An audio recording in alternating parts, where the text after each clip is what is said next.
it. 'Cause it was there. We're art sluts. Do you say a little bit about what you do now, Anne? Because you're in Georgia and you have a music store, right? Yes, 25 years music store, and I play instrumental music with my husband, Jeff Perkins, and we've been doing that, which I think is incredibly ironic. But that made me think of another story. When I was, like I said, writing the novel, so if you all don't mind me sharing. Oh, please. So, we had talked early on when we first started talking about doing this about, sensitivity to lyrics, comedy being misunderstood, etc. Yep. And I remember that Sheila and I were doing these comic books, and there was. Do you remember ABBA? Yeah. Who worked at Ragstock? Oh, no. a person. No, I don't remember. ABBA? Okay. It must have been after you, Terry. Yeah. So we did this whole Ragstock. We did this whole thing called the Tao of Doug comic book. And at the very beginning was like Men We Have Known, and it was different pictures of penises. And then at the end, there was we kind of went off on a tangent, and there was this one page, and it was the Ragstock graveyard, and it had little gravestones for everybody who had worked there. And there was a really tasteless joke that I did, which was I had one gravestone and it said ABBA's fat friend Amy. Uh-huh. I didn't think a thing of it at the time. And then I opened What's This? And I had those in there, and she came in and she opened it up and she read it in front of me, and just I just saw her face, the color pull, and it was just like, all of a sudden it was like a realization of wow, we're powerful, and you have to really have an awareness of how you use your social power. Yeah, exactly. And you can't just be completely reckless. I mean, you can, but there's consequences. That's right. So that was coincidentally right about the time when I stopped doing lyrical music. Because you were concerned about you were going to say the wrong thing? I think so. Oh. I felt like that I had done damage, and it was fine too, because I don't think my voice is that great, and one of the things I realized about why my voice is different, really different.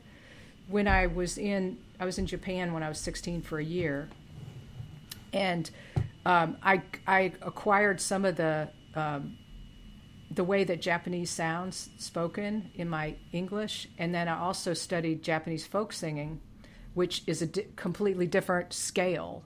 And so when I was listening back to the live show that we did, I heard it. I was like, oh my God, I have Japanese inflections, and it sounded so strange to me. So anyway, sorry to monopolize the conversation. But No, you're not monopolizing. Sharing there. Here's a song I wrote called Clinging Boyfriends. I always loved that song. You guys, this is sort of a joke song. I wasn't going to do this, but I think it's appropriate. I don't think people really know how to deal with their anger. They see it as a negative thing. And, yes, kill some... No, see, what I do is, Sheila and I keep a tape recorder near all the time. And there are times that a song comes out and we pop in a tape. And this was one of those times that a song came out. And... it's called Clinging Boyfriend, so... Take it for what it is. Terry's going to play drums. Oh, dear. Oh, okay. Never mind. Okay, anyway, Clinging Boyfriend. Yeah.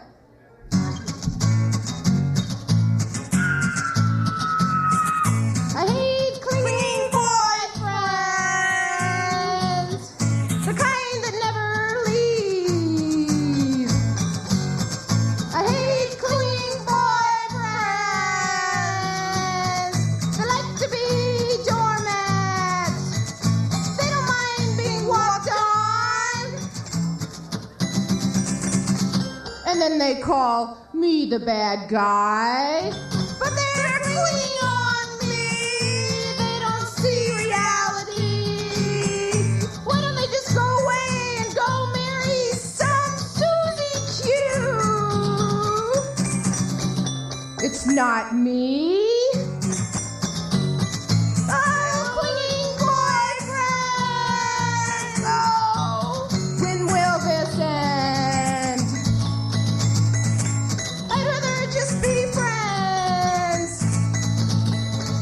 But you don't listen at all. I told you flat out I don't want to have a relationship. You said, I can deal with this shit. You don't understand, that's not it at all. I'd rather have you be just a friend that I never see. I know this is so hard to take, but you see, I have no choice at this point. Oh, clinging boyfriend!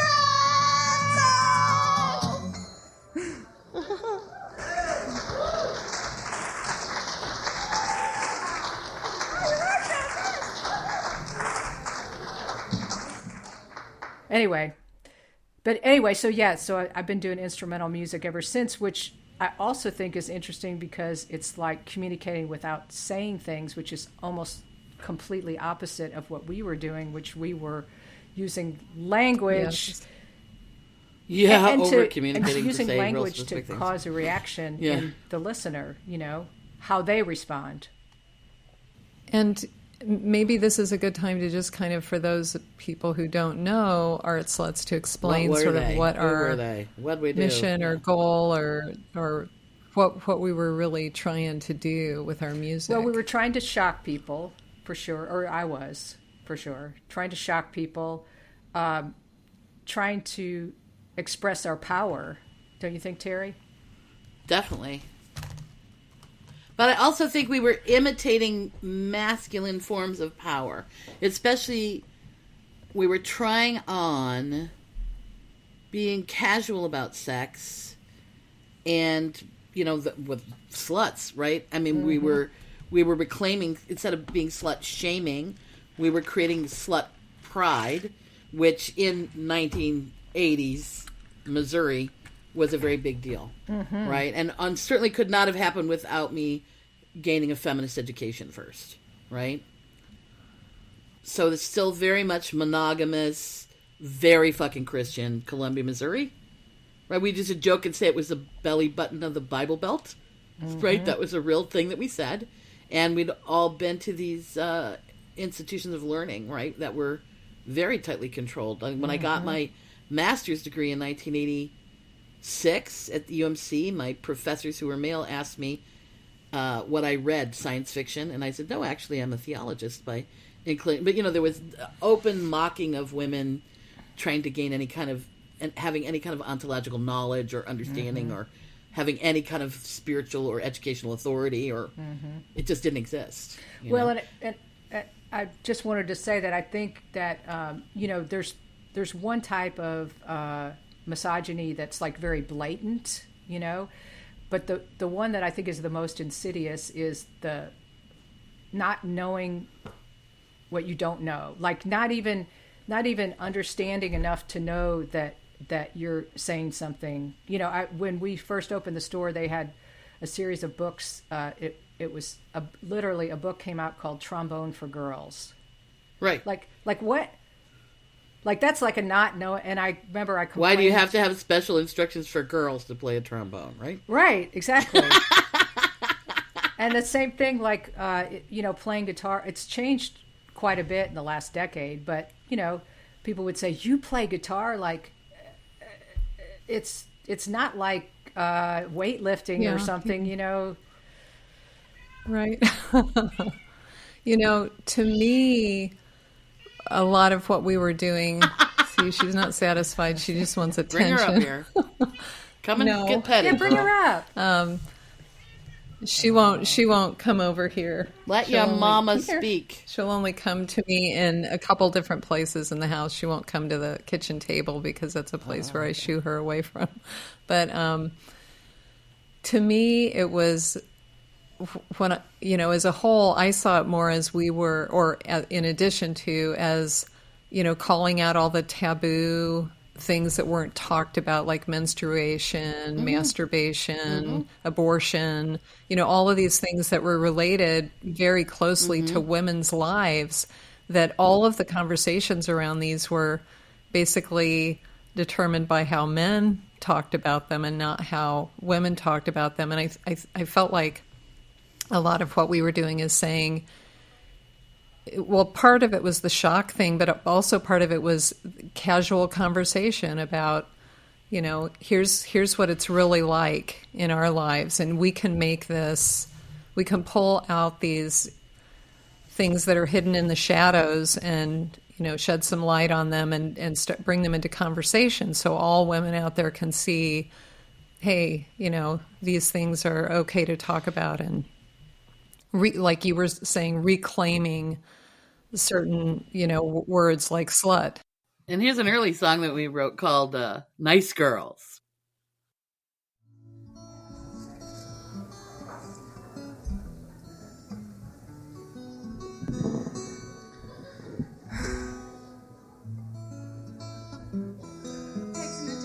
If you're out there, you'll know it. Regain your composure after a song like that. The nice girls, they all wear brassieres. They have since age 12 and they will for years. Nice girls, wearing daddy's pearl. Woo! Nice girls get bummed out by zits.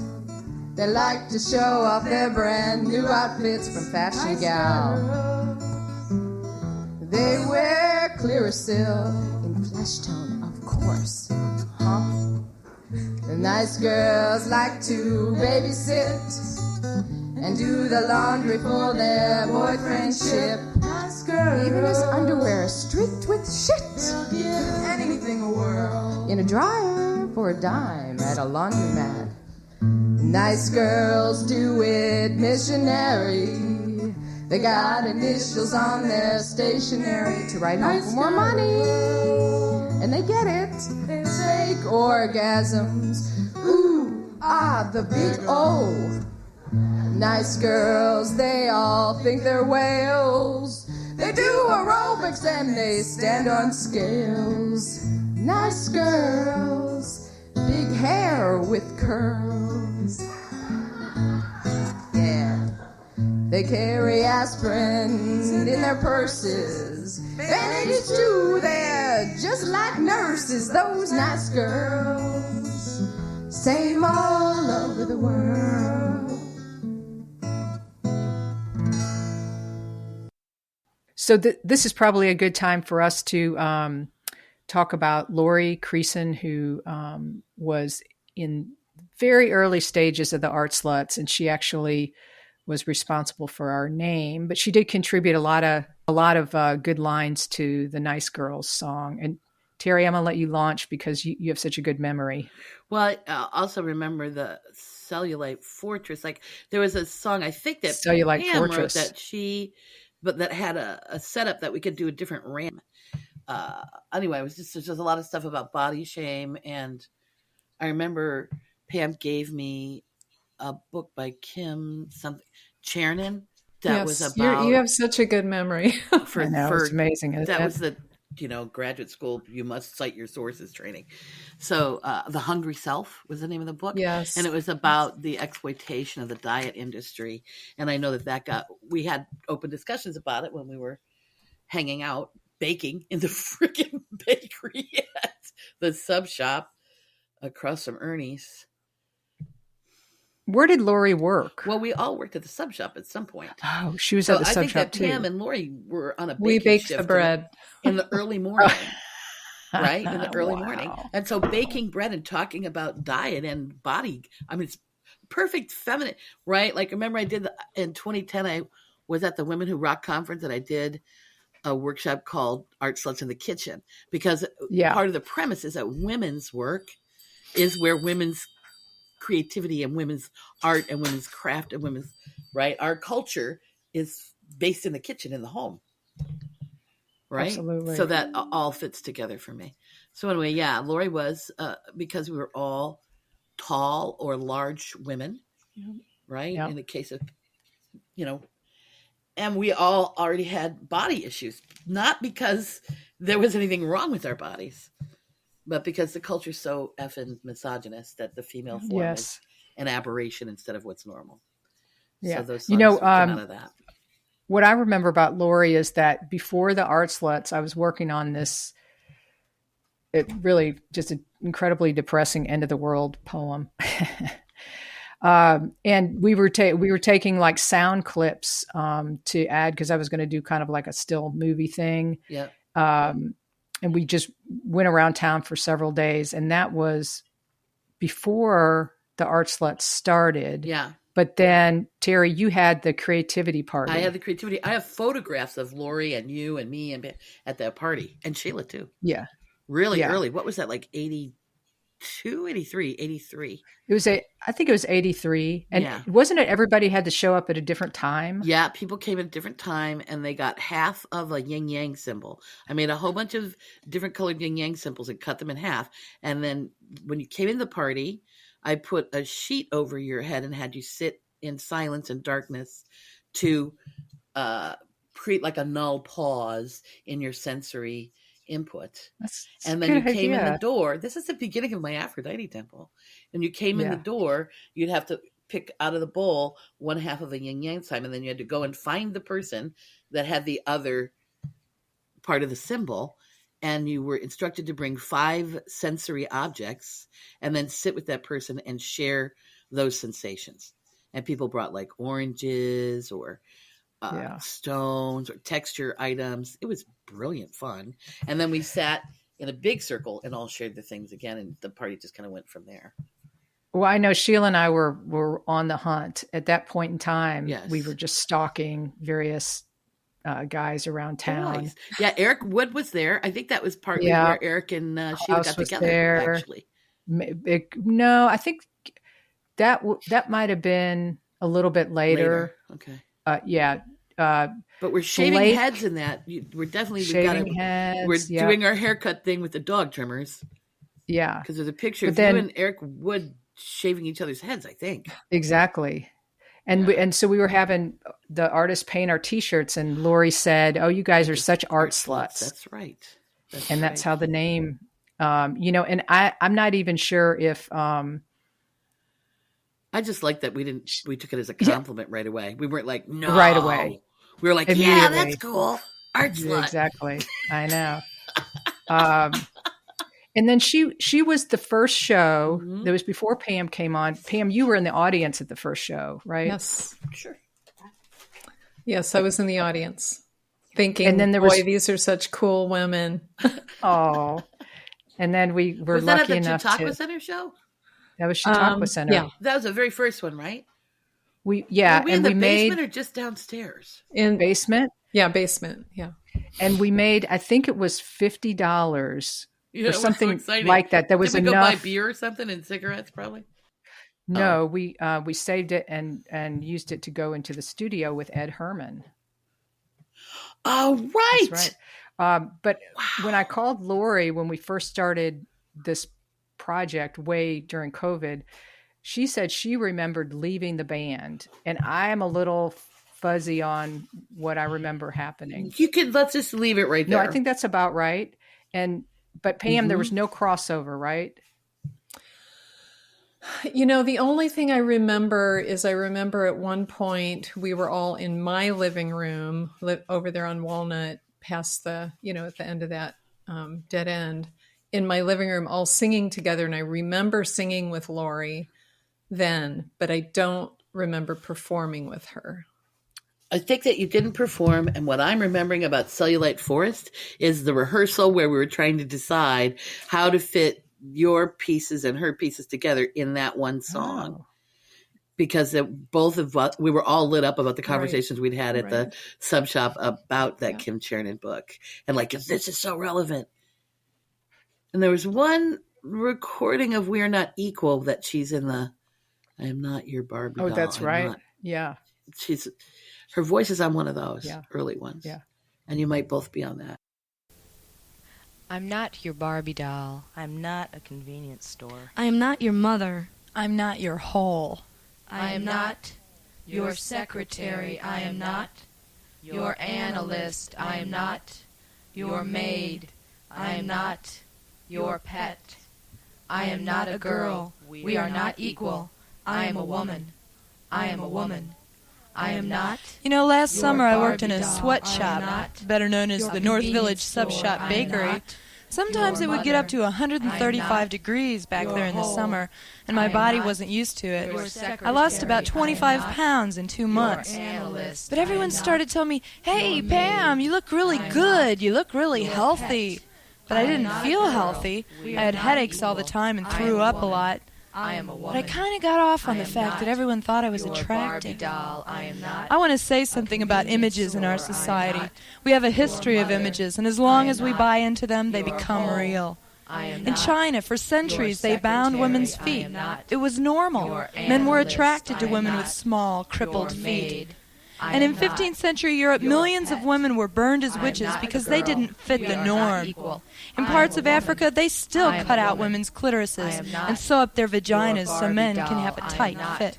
A In convenience 20th store. century I am America, not. we have high-heeled Your shoes mother. so we can run, I am not. so we can't run from Your danger, so hole. we slip on I am ice. not. We wear clothes Your that bind so we secretary. can't move I am freely. And we are Your constantly analyst. I reminded am through the not. media and each Your other maid. that thin I am is not. attractive. Your pet. During the Renaissance, I am women were not a portrayed girl. as being We are full, not figured, equal. and voluptuous. I am a woman. A woman with I fat am a on her woman. body was considered I am not. attractive.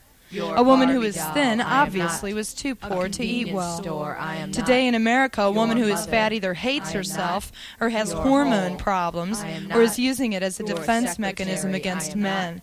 A Your woman who literally analyst. I am starves not. herself to Your fit the maid. ideal image of I am success, who eats Your diet pet. pills, I am speed, not a who girl. works out for the We are sole not reason of equal. losing weight. I am a This woman. is what is I am a attractive woman. in America. I am not. For those Your of us Barbie who doll. can never I am attain not. this A ideal, convenience we store. hate our I am bodies. not. We look in the Your mirror mother. and I am groan. not. We will for the Your rest of hole. our lives feel I am not. uncomfortable in a body Your given to us by secretary. I nature. am not. Isn't it strange Your that at pet. a time when women I are am becoming not a girl. stronger, We when we are are not finally equal. becoming more I am a vocal, woman. when we are standing I up am for a what we woman. believe in, I am but the not. push is on not Your only to be Barbie equal to doll. them I and am act not. like them to get A along in their convenience world, store. I but am to look not. like them. Your Bind mother. those breasts, I am flatten not. that stomach, build Your up those hole. muscles, but I not am too not. much, and Your do something about secretary. those I am hips. not. Be Your thin, be analyst. childlike, I am not. but don't be a Your woman. maid. A woman's I am body is not. disgusting. Your It makes babies I and am it not a bleeds. girl. We are We not cannot equal. accept the fact I that am we a have woman. women's I am bodies, a woman. that we have I rounded am bellies, not. rounded Your breasts, Barbie rounded doll. I am hips, not. that we are A soft and convenience fleshy. store. I am not. In 20th century Your America, mother. we have I am not. anorexia nervosa Your and hole. bulimia, I am diseases not. common Your among women secretary. today. I am not. How many women do you Your know that aren't analyst. on I a am diet? not. How many Your women do maid. you know that don't I know am not. exactly how much Your they pet. weigh? I am We not are a girl. obsessed. We are not While people in equal. I Ethiopia am a literally woman. die from I lack am of a food, woman. we die because I we're am afraid not. of it. We feel Your guilty Barbie for doll. eating I it. am not. Food A sustains our convenience store. bodies. I am not. Food makes Your us mother. healthy. I am Food not. is for the Your living. hole. I refuse to not. become an image of Your man. I don't want to be secretary. I am equal to not. that. I will not Your act like men analyst. or look I am like not. them. Your At a time when maid. women finally I have am their not. foot in the door, that Your foot pet. cannot be attached I to am a not wasted a life girl. starving We are for not acceptance. equal. I am a We woman. are all I am products a of our woman. environment. I am not. I will no longer be a Your product Barbie of victim doll. I am mentality. not.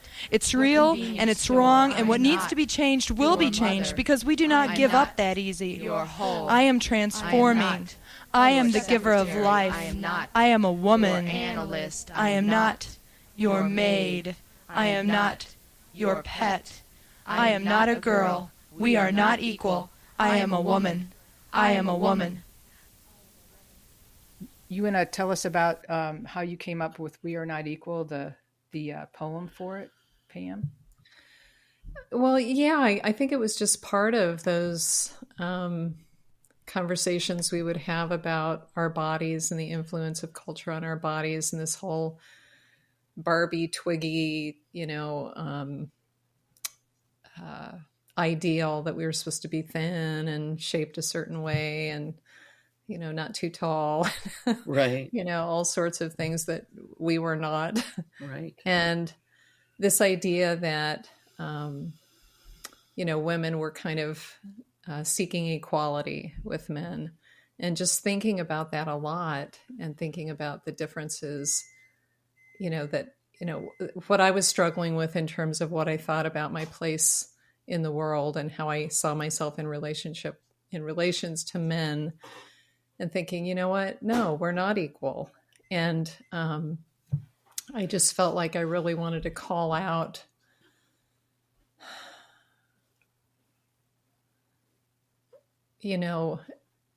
take a look at some of those really misconceptions about women in our culture and try to, find ways to call that out and then also empower myself, I guess. I wasn't really prepared to describe that actually at the moment, but that's what I'm coming up with off the top of my head. So powerful.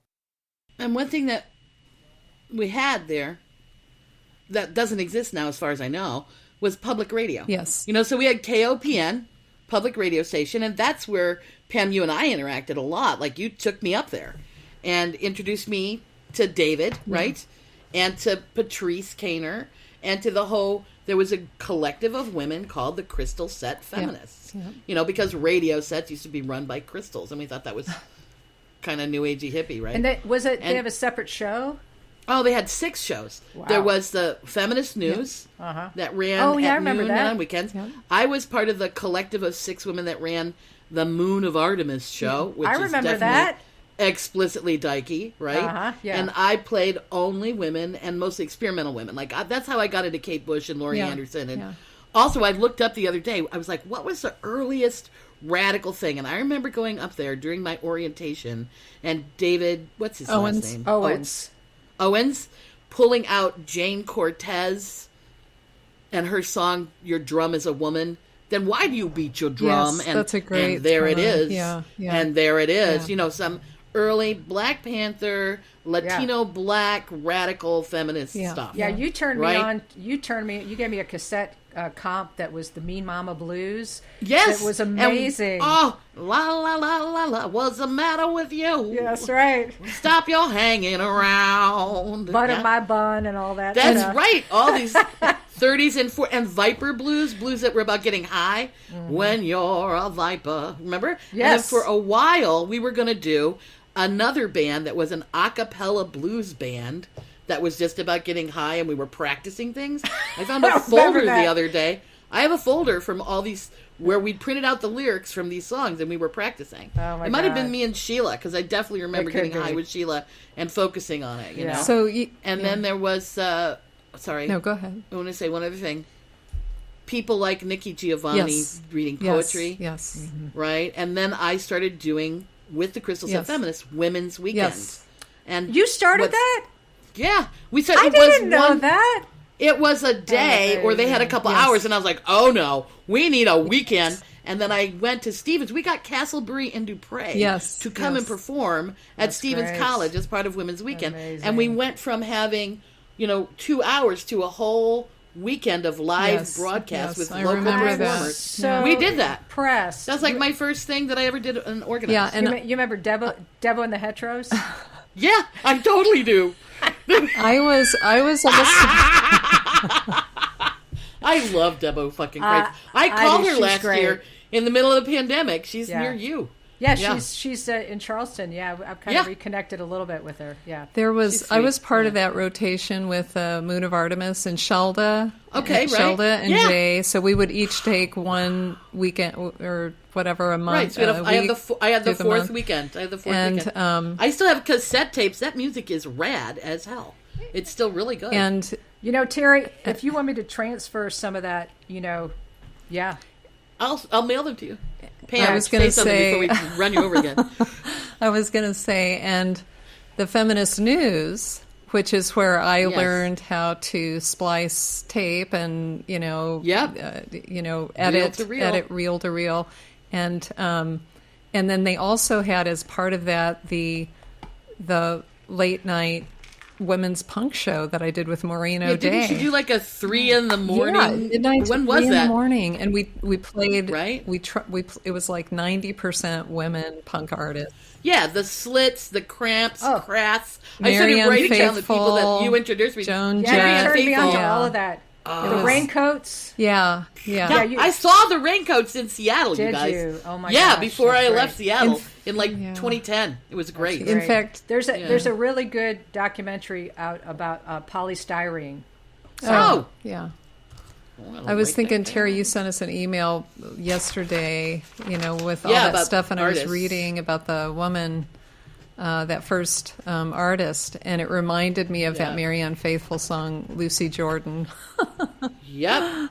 In the eyes of Lucy Where she's just the housewife that ends up going naked, screaming, running down the street, and I don't think I heard that album. Oh, it's a great. It's very good. The Working Class Hero album. I think it's on there. That is. It's the Working on Class there. Oh, Heroes. is it? Okay. Yeah, it's on there, and she's got that. It. Why'd you do what you did? Why'd you let that trash I get a love hold that. of your cock? Get stoned on my hat. That's her song to fucking. I know. What's his name? Mick Jagger. Yes, that's her that's right. Yeah, that's her fuck you That's to right. Mick Jagger. I know. And I was like, oh, this is cool. And then there's a song about witches on that album. That album is really she's powerful. radically instrumental. Yep. Yeah. Yep. Thank you, Marianne Faithfull. And then she played God on that hilarious show, and I knew who she was because of that. With that show with the absolutely fabulous Sweetie Darling. She plays God in a dream scene on Absolutely Fabulous.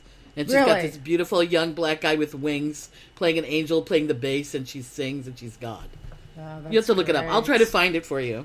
That's great. I'll write that up. Marianne Faithfull on Absolutely Fabulous. This is so good because, I mean, all our memories are so different. And there's things that I did not know about both of you that I'm just learning now, which is really amazing.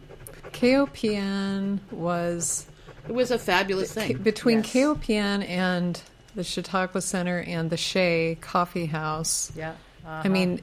And also the co-op, the food co-op, because I was going to say the co-op and the catalpa tree. And the catalpa That's why I met tree. Debo and all those all dykes. of these, of this community, overlapping community, and just places to go to be around people who were thinking differently about their lives and the world. It would be helpful if we made a little map sometime, like a board yes. game of where they were, because we were also... That's a didn't great need idea. cars. We walked or we rode our bikes. I remember riding my bike, smoking. Right? Oh, yeah, totally. Wearing nothing. I saw a photograph of myself in this white see-through caftan with no underwear on, and I was like, oh my God, what was I thinking? I need to see that photo. Should we? I'll try to find that it. That reminds me of the park when we took off our shirts. No. Yep, the shirt-free action. Shirtless, we did, in 1986, we did a shirt-free action, and Geode got her photo taken with her beautiful tits and the sign, "We Take Back Our Bodies," that got on the AP Wire, and today we would have said it went viral. Right? It was on all the news shows, and it was like such a big thing. And that was because I went to the Haymarket 100th year anniversary anarchist event and met Nikki Page.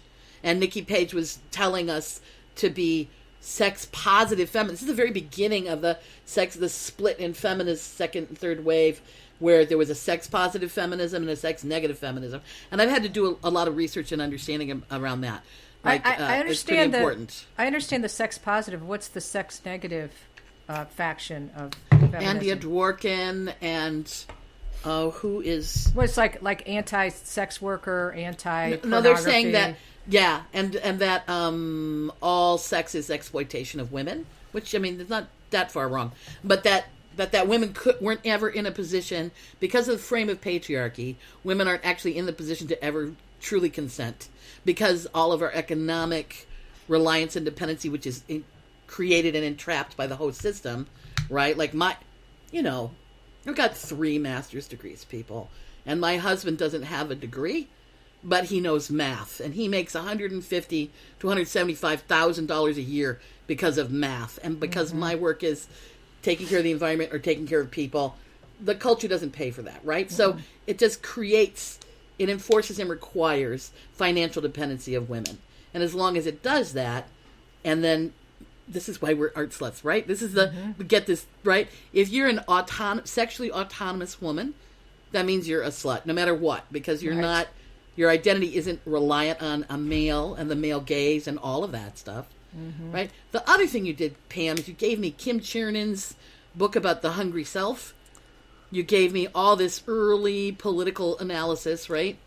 The Anatomy of Freedom, Robin Morgan. Yep. And the Starhawk Yep. books. I just remember whenever I would get my paycheck, can't remember, I worked very buy a many book. different, I would buy Yeah. either feminist poetry or, one of these feminist writers. And I'd always buy a Dr. Seuss book because I love Dr. Seuss. Oh, that's great. Yeah. So I would always do So that. the sex negative feminists were people that were saying and aligning with the religious right. Right. And saying that all pornography and all explicit images Yeah. were exploitation and domination of women. And then Right. there was this tiny little fragment that got bigger and bigger that Annie Sprinkle really represents to me, right? Of women who are like, no, my sexual agency is that I'm going to use this thing that patriarchy has made taboo Right. to make money. And then Right. when I have enough money, I'm going to have my own identity and I get to make my own porn and then I'm in charge of it. And this is Right. her art form, right? So that's the thing. So Nikki Page was an anarchist woman who was teaching women to have shirt-free actions in order to show liberation and to underscore how misogynist the culture was, because it was in the 30s and 40s, men had to petition to have shirt-free, like to be able to go swimming in the ocean in America without a shirt on. Men had to Really? pass laws. And so she was saying, why did men get this in the 30s and 40s and we didn't? Yeah. And so this whole campaign was worked out from that. And we were already playing shirt-free volleyball on 3rd Avenue. Right.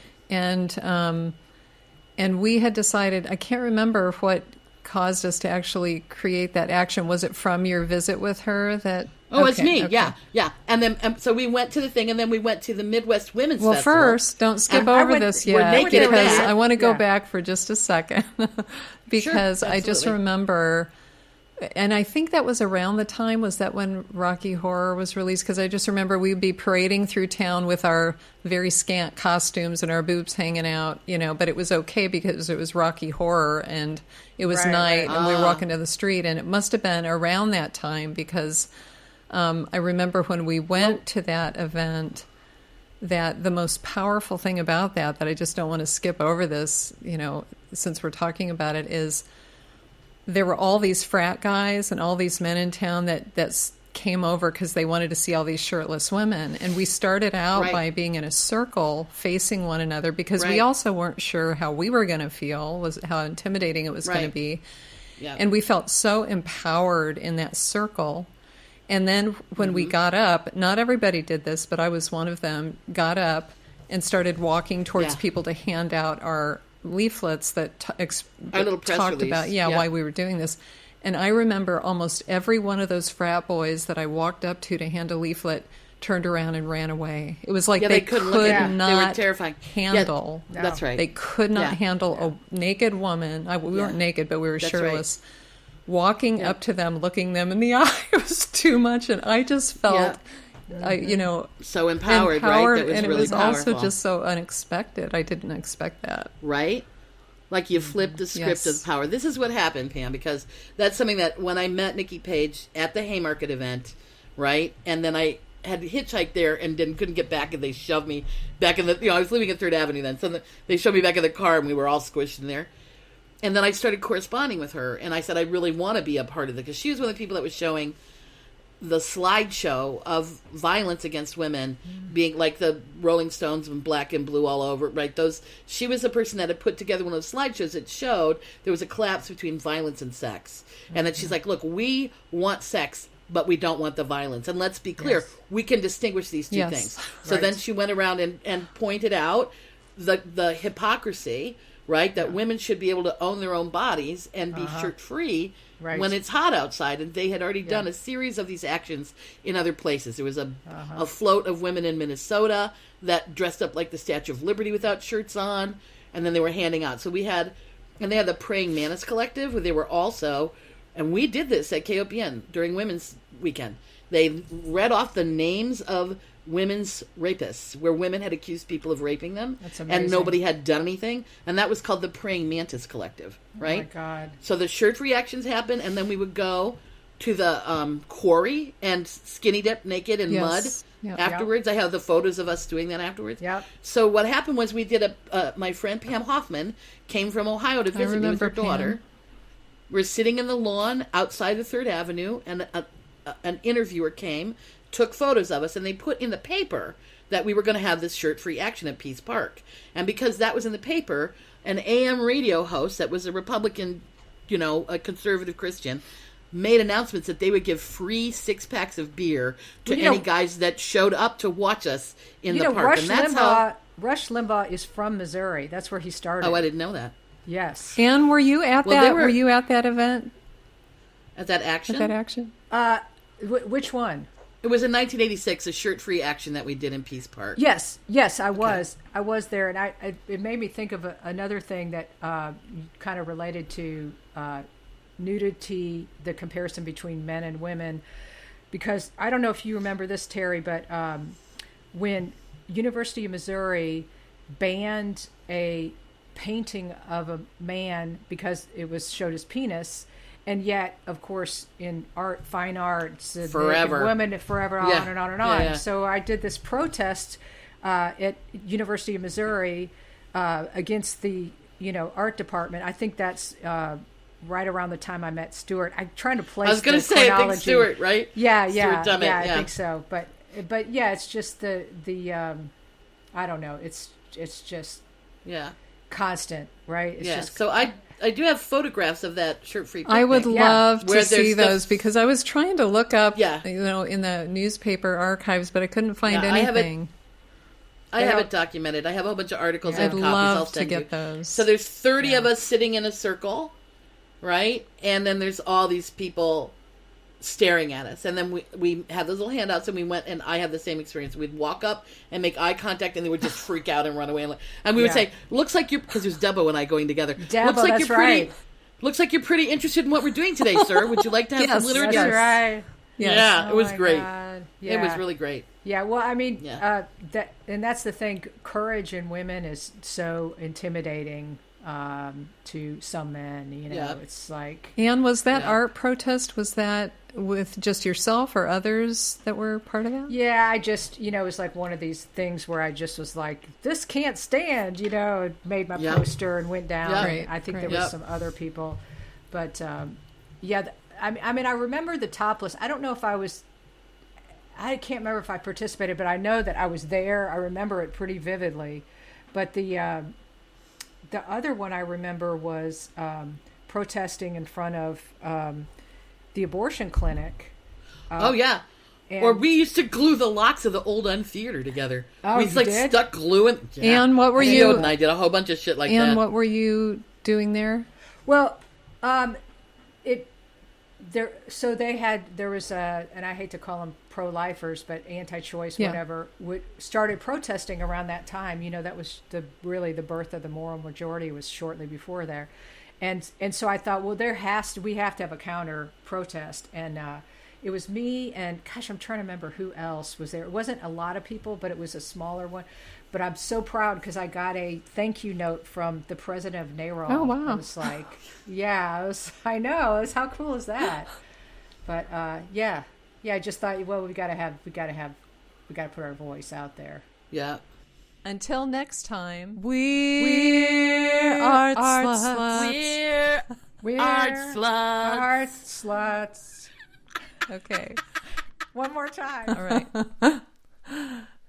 Thanks for listening to Art Sluts Radio. Hey, if you identify with the Art Sluts, explore our herstory at artsluts.net. That's ARTSLUTS.net. And purchase downloads of our music wherever you stream music.